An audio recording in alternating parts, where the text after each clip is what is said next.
IDTV మన ఉనికి మన వాణి.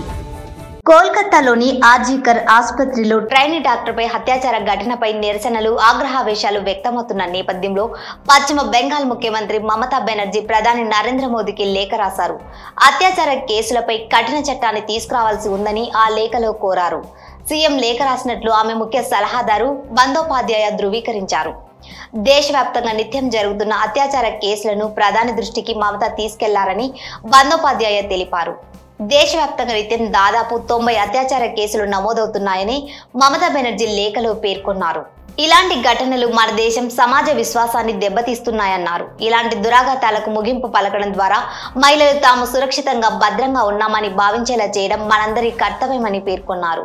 ఘోరమైన నేరాలకు పాల్పడిన వారికి తగిన శిక్షను విధించేలా కఠినమైన చట్టం తీసుకురావడం ద్వారా తీవ్రమైన సున్నితమైన ఈ సమస్యను సమగ్ర పద్ధతిలో పరిష్కరించాల్సిన అవసరం ఉందన్నారు. ఇలాంటి కేసుల్లో సత్వర విచారణ కోసం ఫాస్ట్ ట్రాక్ ప్రత్యేక కోర్టులను ప్రతిపాదిక చట్టంలో చేర్చాలన్నారు. సత్వర న్యాయం కోసం విచారణను 15 రోజులు పూర్తి చేయాలన్నారు.